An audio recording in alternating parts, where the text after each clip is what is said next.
Mortal Kombat 1, the good, the bad, and the ugly. We are now at what seems like could be the end of Mortal Kombat 1 in the near future, with the announcement of the Mortal Kombat 1 Definitive Edition. That is usually the game that wraps up these games from NetherRealm Studios. Welcome into today's video. I wanted to go through all of this game today, give you my honest thoughts on how this game started out, how we got here. Do I personally think that this game was worth my money that I invested into it? A lot of things.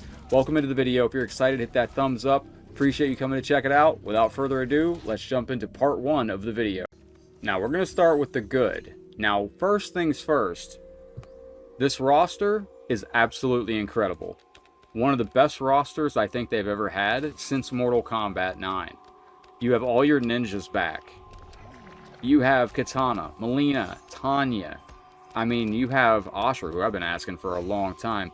You have returning 3D era characters. Finally, Li Mei, Havoc, Natara. I mean, these are characters we didn't think we'd ever see again. Ashura, I mean, again, let's go. Reiko, coming back to the franchise. Cool to see these characters. Quan Chi, tremendous addition to this roster as well. I love how all the characters on the roster turned out. Even Rain. Rain is, for the first time in a long time, to me, very, very fun. I give this roster a 10 out of 10 almost. It's like a 9.5 in my mind, because I think Homelander, I think we are just a little overloaded on guest characters. Other than that, tremendous, tremendous roster. Absolutely a high point of this game. Now, the next thing I want to get into is your Towers of Time. This returned about a year into the game, and this was a wonderful addition. You can go, oh, there's the Floyd Tower. Oh, well, we might have to make a video out of this. But the Floyd Tower right there, tremendous fun. You can fight Floyd and get yourself a new secret stage variant. You have your seasonal tower here, where you can get different skins that you may have missed. And you can go over here to your Legacy Tower, complete that tower for skins. You also have your weekly rewards, as you can see over here. This is a nice, fun diversion and something fun for casual players to get into. I highly enjoy doing the Towers of Time. We're going to go over and do the Floyd Tower here, and we'll make a video out of that. But another great thing about this game is the Towers of Time. Tremendous, tremendous addition to the game. Highly recommend checking it out. And if you're lucky, you'll get that secret Floyd Tower right there too. And next, we are in the seasonal store. Now, this is taking a look at the seasonal store, which every season you were able to go get custom gear and skins, well, custom skins like this for your character. Let's not forget some of the invasion skins.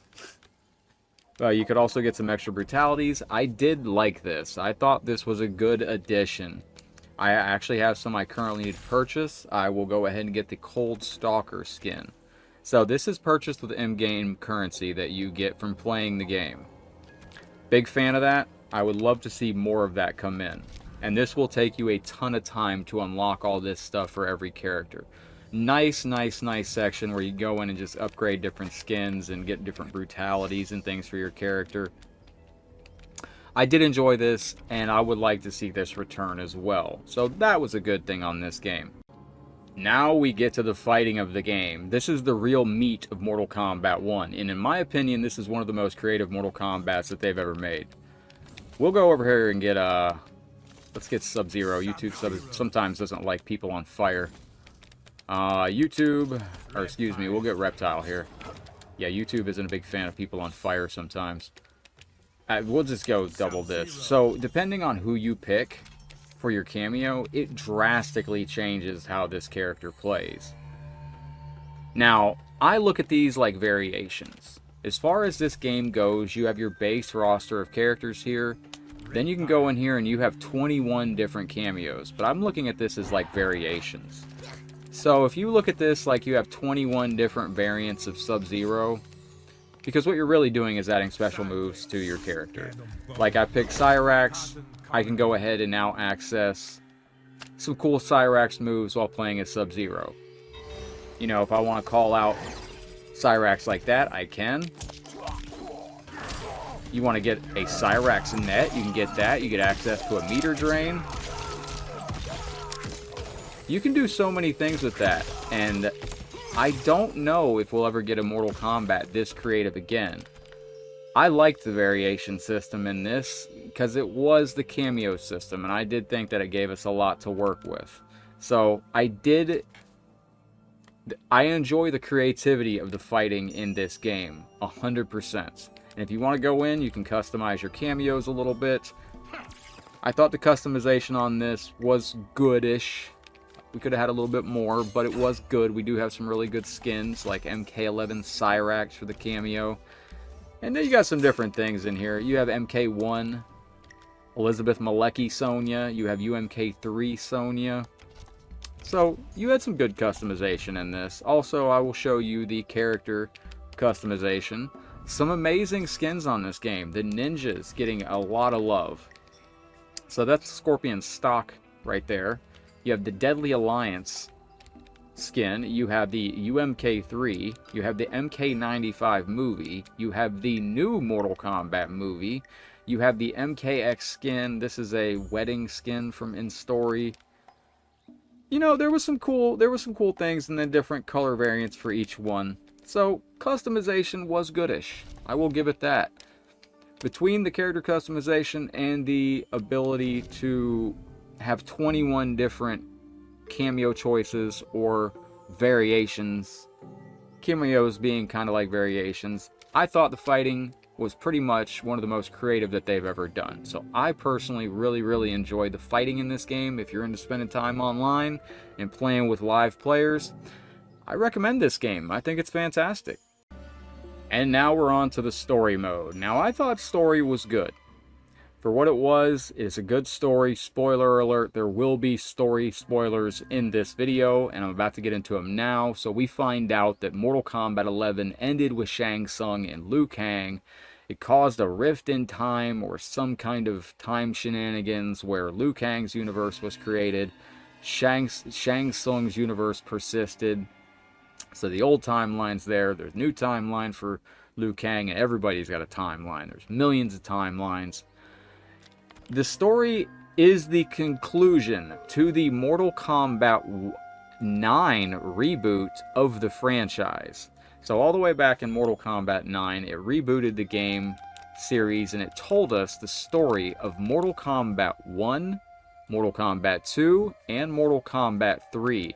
And at the end of Mortal Kombat 9's story, it teased Shinnok and the story of MK4, kinda. And then we got MKX, which continued the MK9 reboot as we expanded into the story of Shinnok. And we had Goro as a sub-boss, very a la MK4 home version, where Goro was your sub-boss, Shinnok was the main villain. So, and then we got MK11, which was kind of a big setup to where we are now in MK1, which this told the story of the Deadly Alliance reuniting, Shang Tsung and Quan Chi fighting on the same side once again.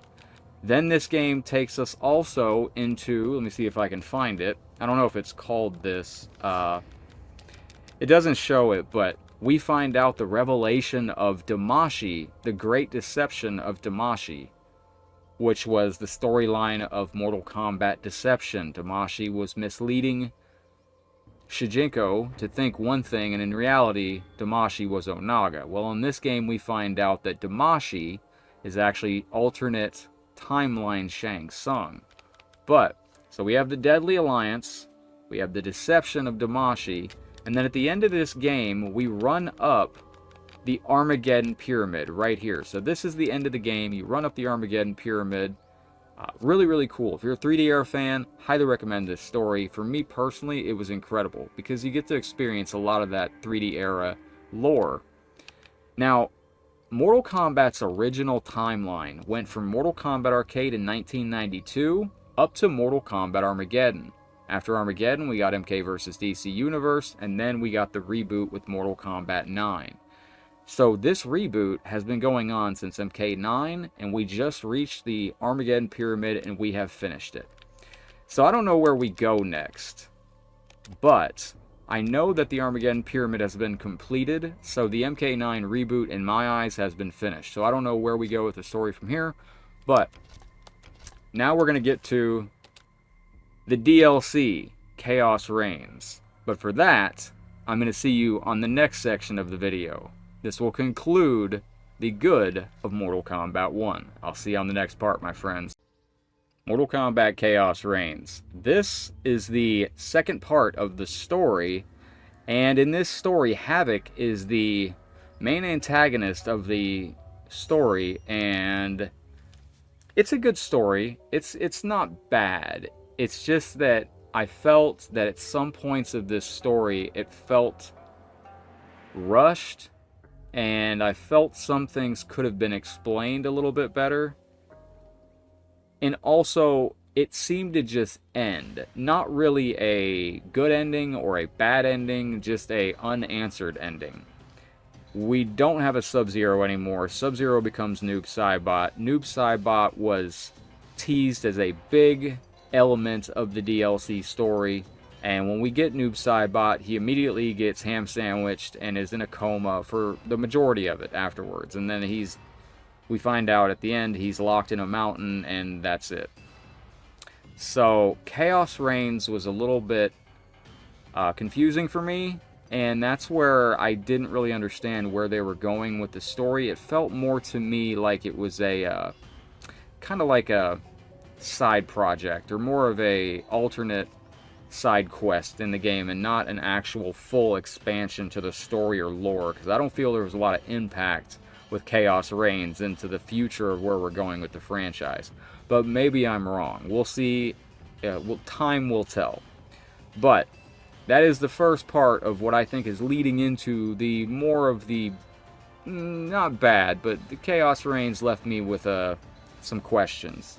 But it's a good way to enter into the portion of where I think Mortal Kombat starts to get into some territory where we can discuss some things that I think weren't so good.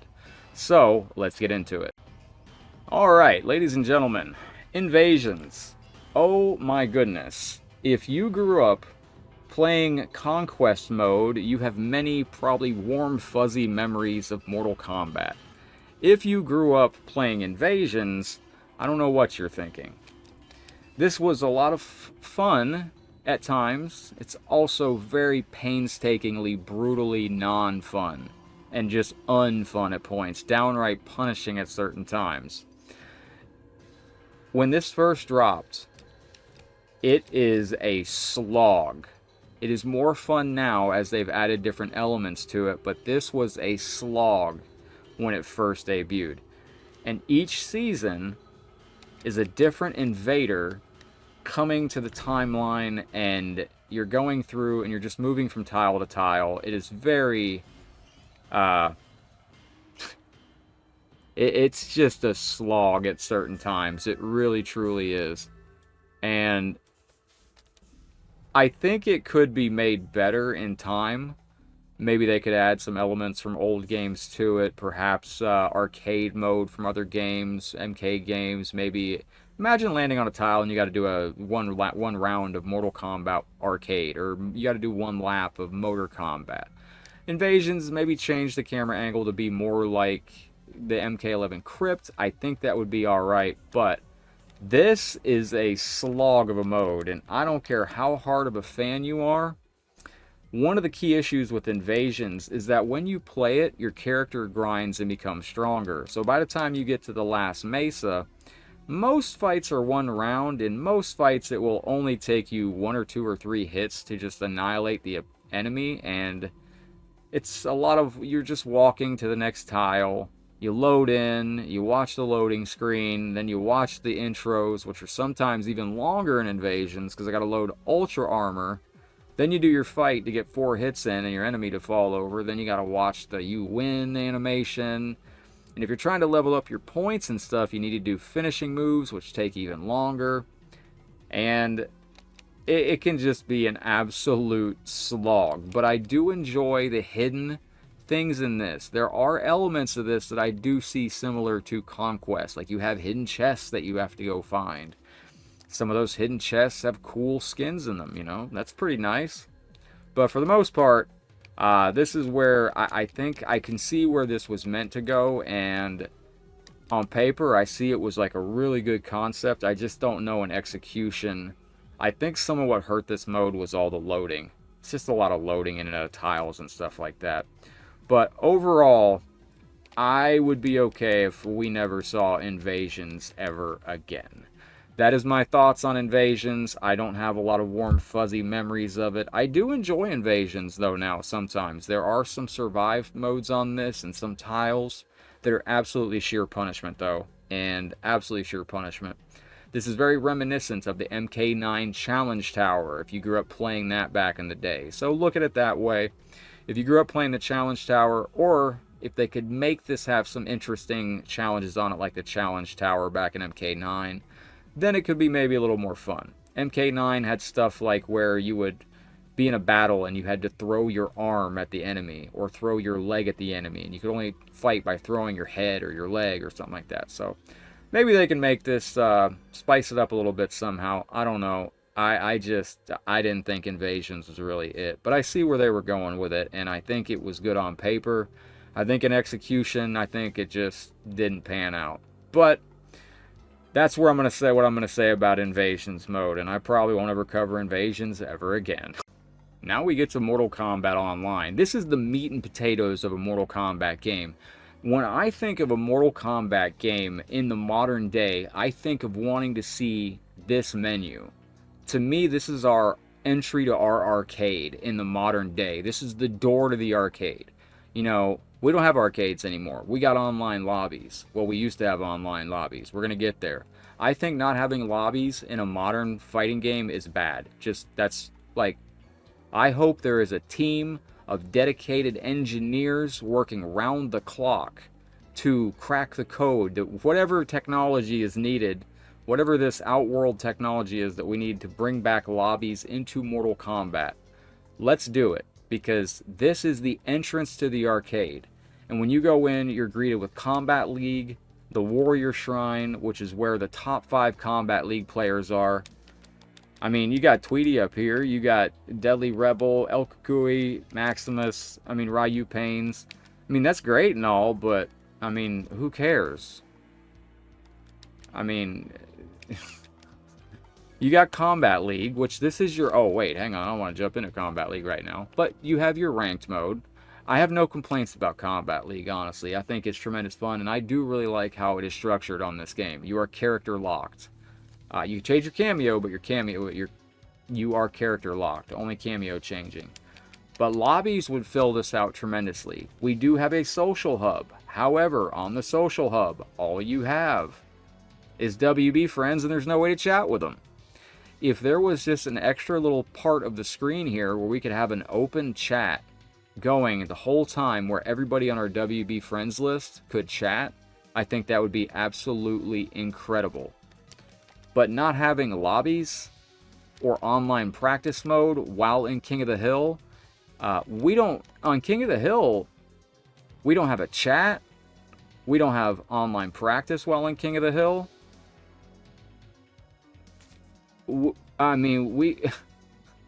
Where is all that stuff? We used to be able to see who was ranking the matches, what they were ranking the matches. We can't see that anymore. When you go into King of the Hill, if you want to see who's in the King of the Hill, you have to press your crossbar, and it will bring up the menu, but the menu blocks the entire King of the Hill. Why is that? That was never in the previous games. Let's go back to having the King of the Hill where I can see who's playing without it blocking the entire King of the Hill for viewers watching on a live stream or something like that.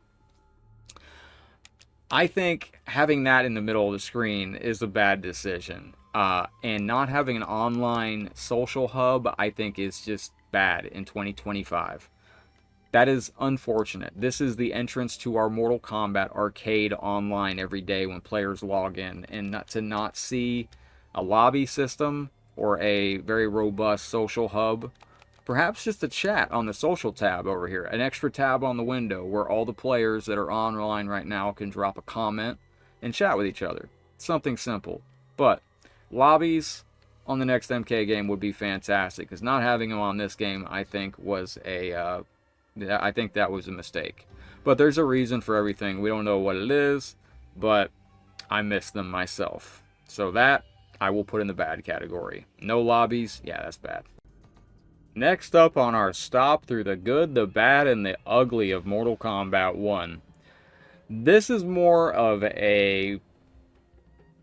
This is going to be more of an opinion-based thing, but I think some of the designs, I would rather a couple great skins and a couple great designs and just, like, I don't need this, like, who is this character? Like, if I removed the sides showing you that that was Sub-Zero's attire on the left-hand side, you'd have no idea this is Sub-Zero. Like, I would just prefer to have characters that just look good. And I mean, I like variety, but not, I don't know. Maybe, is this it? I mean, maybe I'm out of touch. Is this it? Is this the look for Sub-Zero? Because to get this, you had to grind through some of the most mind-numbing stuff in Invasions. You had to grind for like 6 hours in Invasions to get this thing right here. I mean, he looks like he's about to join Biff's gang in Back to the Future 2, you know? Like, I don't know what that is. You know, if you ever saw that, let me know in the comment section below. But anyway, you know, some designs I thought on this game were a little bit wonky. This is another thing here. Like, I like Sindel with that crown on.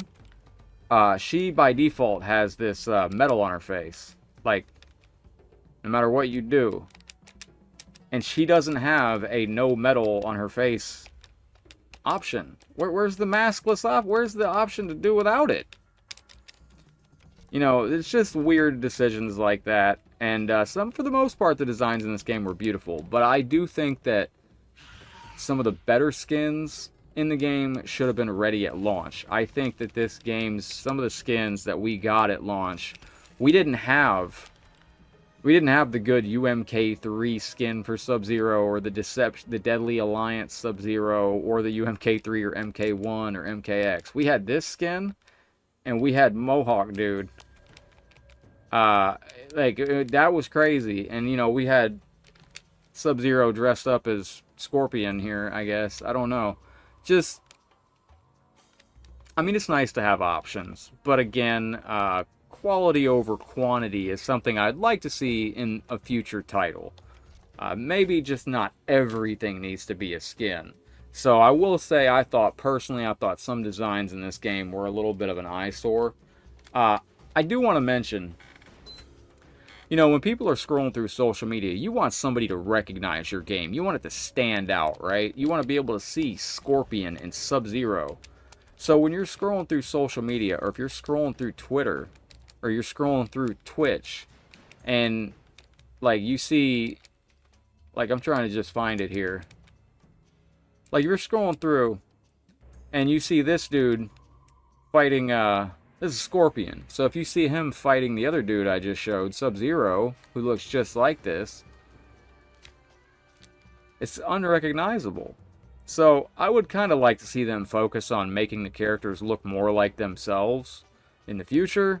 But other than that, you know, some of the skins were absolutely amazing. But I did think there was a lot of room for improvement in the first year of this game. First year of this game for skins and designs was absolutely pretty rough, I honestly believe. But for the most part, the skins and gear were good. Customization was decent. But there was some skins in this game that I did not think needed to be skins in this game. It was neat to see some things. Like, that was a nice Christmas skin. And this was good. I like this. This is very unique. You know, something different for Reptile here. And then when this game came out, this was Reptile's default skin here. A nice design, but then you had this. Like, why is he wearing... Is he a Power Ranger? Like, why is he wearing, like, plastic pseudo-Lego armor? I don't get it. He's wearing, like, anime armor with pants, and I don't even know. But, yeah. I just never understood some of the design in this game in particular. But that's all I'll say about that. Let's go to the next section.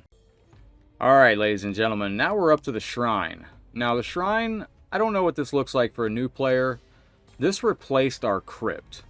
And Obviously, you could see it's all done, but I can't tell you one cool thing I got from here. I mean, it's all stuff that could have been in Invasions. Honestly, this wasn't even necessary in the game.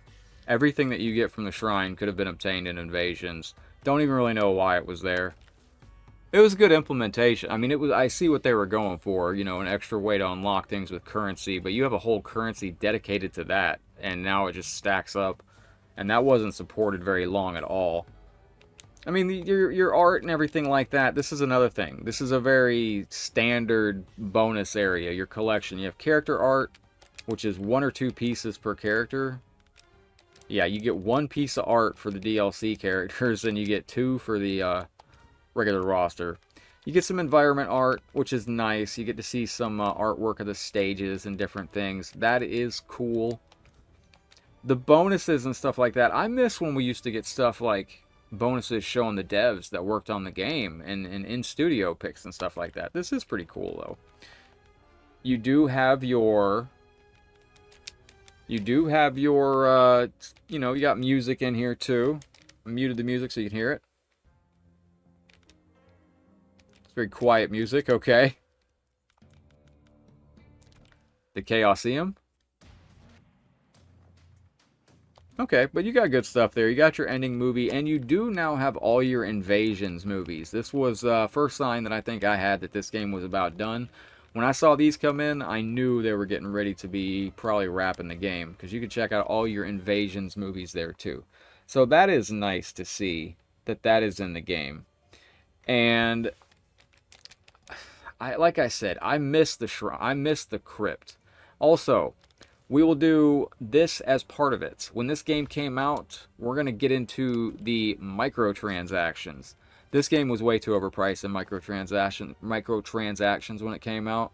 I believe skins at launch were around 1,000 dragon crystals, if I'm not mistaken. Correct me if I'm wrong, but that was like almost $10 in dragon crystals for some skins. I believe some announcer voices are still 1,000 dragon crystals, which is a lot. And some of the skins and gear in here, I mean, is not very standout compared to what you get in the Invasions mode anyway. You do have some good stuff that comes in here from time to time. This game was originally panned pretty hard for the microtransactions in it. I personally do feel that I got my money's worth out of this game because of how much time I've spent into the game, but the microtransactions definitely put a dimmer light on this game at launch because of that. They also, at the launch of this game, sold us a new seasonal fatality for $10. Later on, they would come out with 2 more seasonal fatalities and give them to us for free if we bought the first one, because I think there was plans to sell us the other ones, but the backlash was not good. So, those seasonal fatalities were good, but the microtransactions overall were very, very hefty at launch of the game, and it was something that not a lot of people enjoyed at all. And I hope the next Mortal Kombat game pulls back on the microtransactions and finds a way to encourage players to want to get involved more with what they are putting microtransactions on. Make the content, make the skins and the gear so cool that fans get excited to purchase it. Like the movie skins and stuff like that. That was fantastic. Wonderful addition to the store. I think fans are very excited for that. But if you're going to do stuff like microtransactions, have the good stuff ready to go when the game launches, because at the beginning of this game we did not have the best skins and gear or anything, and it was very expensive, the microtransactions they first had. So that was bad at launch. And that, my friends, is my good, bad, and ugly of Mortal Kombat 1. There's not a lot of ugly that I wanted to get into, because I honestly don't think this game was that bad. I think this game is in a really good spot right now, and I think it's one of the top 5 Mortal Kombat games that's ever been put out if you're into the Mortal Kombat fighting. I grew up in the arcade days. When I went to the arcade, I went to Mortal Kombat 1 and 2 and Ultimate Mortal Kombat 3 to play and fight other people. I wasn't there for any of the frills, or I wasn't there for any kind of extra content or anything. I was there to play a fighting game. So this game, to me, the fighting was absolutely incredible.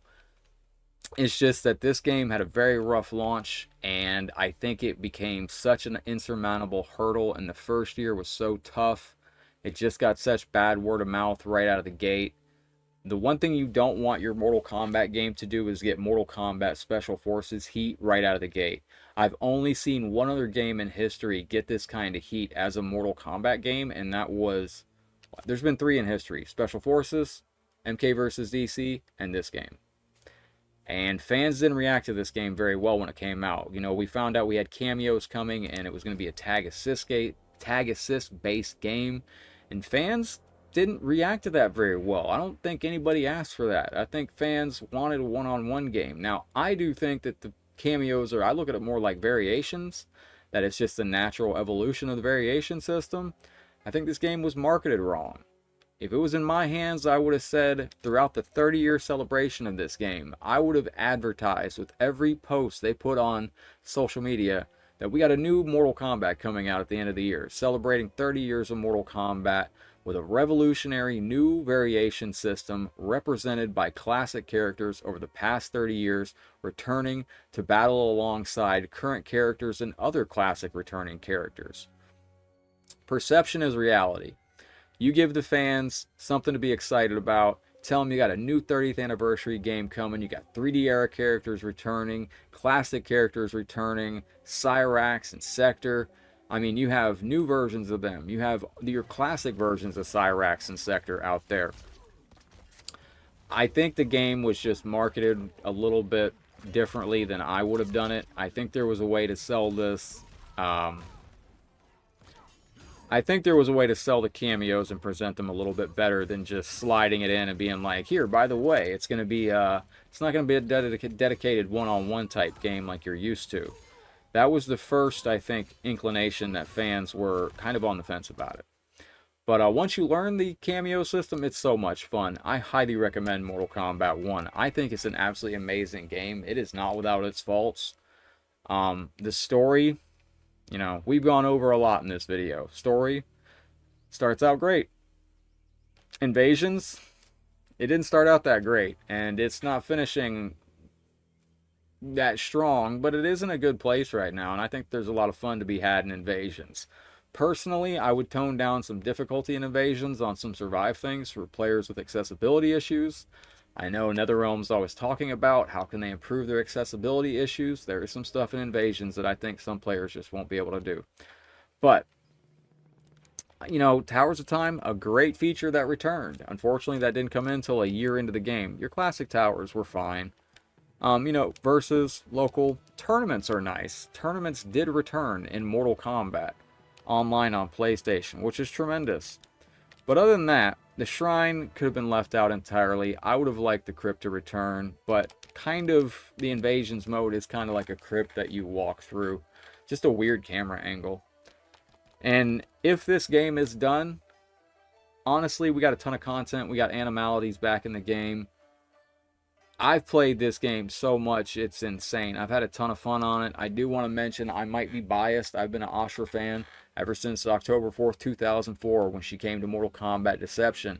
That is the character that I played and ended up retiring on Deception at rank 72. That rank is still on the leaderboard to this day, frozen the day the server was turned off.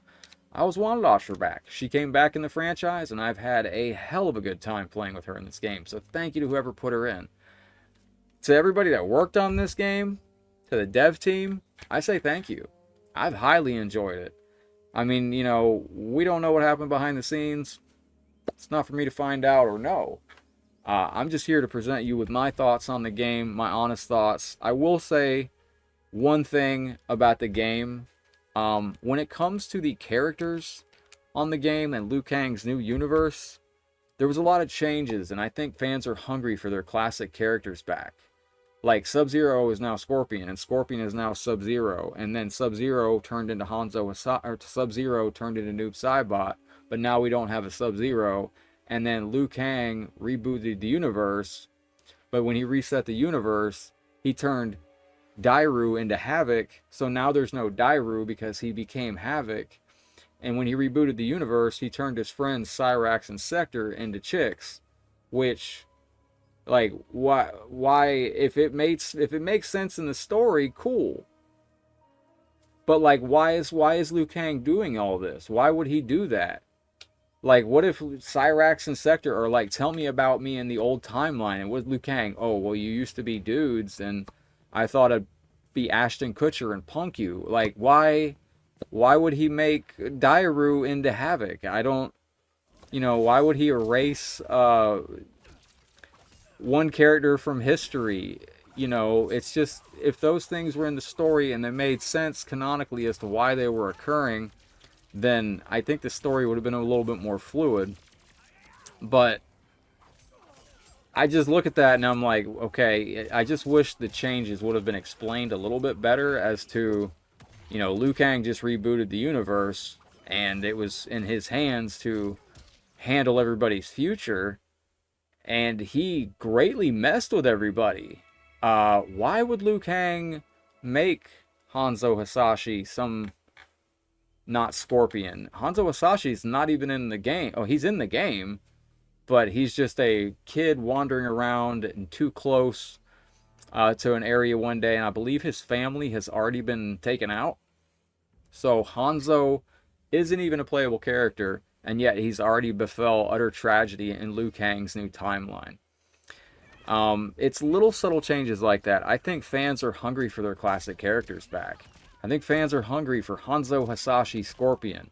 Or I think they just want, Sub-Zero to be, Sub-Zero. Can we just have Havoc be Havoc and maybe like, basic things like that. Now, before I wrap up, I do want to say a couple things can be immediately fixed. We can double down on this new timeline, and we can go to the end. We can go to that. The sky is the limit, honestly, because all you got to do is release a classic arcade collection and give the fans all those classic characters that they're hungry for in a classic Mortal Kombat Legacy collection, and then guess what? They have nothing to complain about because they have their classic characters and they can play them and enjoy them as they see fit. And then they're free to play the new Mortal Kombat game and explore the new future of the characters that they are beginning to fall in love with. But that is where I'm going to wrap up the video. I can't wait to hear your thoughts. Mortal Kombat 1, at the end of the day, I do feel is one of the most slept-on Mortal Kombat games of all time. Look, we don't have lobbies in this game. We don't have a big social hub. But honestly, we're still having an absolute blast every single day. Not even joking. The game is tremendous. The fighting is fluid. It's fun. There's so much tech in this game to learn. If you're a fan of Mortal Kombat and just fighting it out, I still recommend picking up Mortal Kombat 1 and giving it a go. And if you want to add me up, WB Headlocked, I'm on this game every single night. Thank you for checking out the video. I'm sure I left some things out. If I did, forgive me. There's a lot about this game that, I'd like to just... I want to say, I will end on this. I'm eternally grateful that we got Mortal Kombat 1. We could have all been playing Injustice 3 for the 30th anniversary of Mortal Kombat. Or we could have been playing nothing at all. So to the devs that worked on the game, thank you. To anybody that put a hand into this game coming to fruition, thank you from the bottom of my heart. I've absolutely loved it. I've put in almost too many hours that I'm afraid to even show you now, because it's actually pretty embarrassing, because it's around 4,600.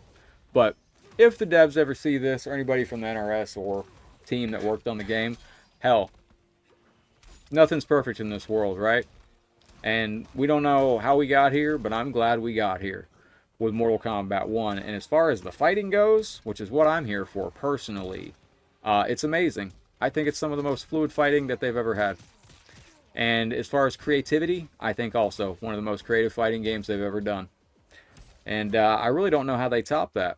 I remember saying that to Ed Boon the last time I met him up at a Mortal Kombat meetup. I said, I love Mortal Kombat 1. Honestly, I'm not sure how you're going to top it creatively, because those cameos really open up the doors to just do almost anything you want, almost like Creative Fighter.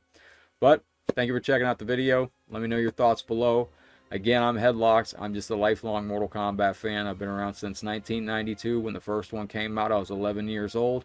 I've played every Mortal Kombat game through its every single life cycle. And I've seen everyone come and go. And this is probably one of the games I've played the most. And I'm going to have tremendous memories of this game. The Mortal Kombat games I got the best memories of: Mortal Kombat arcade games, Mortal Kombat Deception, Armageddon, MK1, and this game right here. But much love, my friends. Let me know your thoughts below in the comment section. If you enjoyed, hit that thumbs up. Make sure you subscribe to keep up the future content. Can't wait to hear what you have to say down below in the comments section. I will be reading each and every one of your comments. I appreciate you. Y'all take care, stay safe. I'm going to head out for now, but as always, I will see you on the next Mortal Kombat video. Take care, my friends. Peace.